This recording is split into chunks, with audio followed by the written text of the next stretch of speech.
আগরতলা সিমনা প্রধান রাস্তার সিমনা অভিমুখের ডান দিকে কাতলামারু উচ্চ মাধ্যমিক বিদ্যালয়ের যাওয়ার রাস্তাটির মুখে একটি বৃহৎ আকারের গাছ কাটা হয়েছে। আজ 15 দিন হয়। বন দপ্তরের এক কর্মীর উপস্থিতিতে এই গাছটি কাটা হয়েছিল। গাছটি কাটার পর এখনো গাছের লক্ষগুলি সরানো হয়নি, যার ফলে কাতলামারু স্কুলের রাস্তা এবং সিমনার প্রধান রাস্তার অর্ধেকে জুড়ে লক্ষগুলি ফেলে রাখা হয়েছে স্তূপ করে।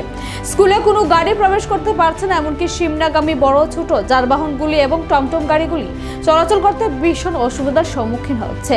যে কোনো সময় দুর্ঘটনা ঘটে যেতে পারে বলে ধারণা সকলের। এই কাতলামারু স্কুলের যে রাস্তা, যাওয়ার রাস্তা, এখানে একটা গাছ দীর্ঘদিন যাবৎ কেটে ফেলে রাখা হয়েছে।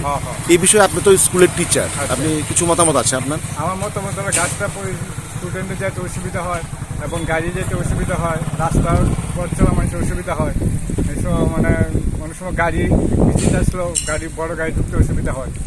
এই সমস্যা চলছে। হ্যাঁ, চলছে। আচ্ছা, এটা কে মানে কেটেছে কে জানেন আপনার? আমি যা মনে হয় রতন পাল বা এই যে জায়গা কিনছে এরা মনে হয় গাছটা কাটছে। রতন পাল ফরেস্ট দপ্তরের এরা যোগ সদস্য, ফরেস্ট অনুমতি নিয়ে এরা গাছটা কাটছে। এখন আর সরানো হয়নি। আর সরানো হয়নি। আপনার নাম? আমার নাম ফজল ভূমি, আমি কাতলামারু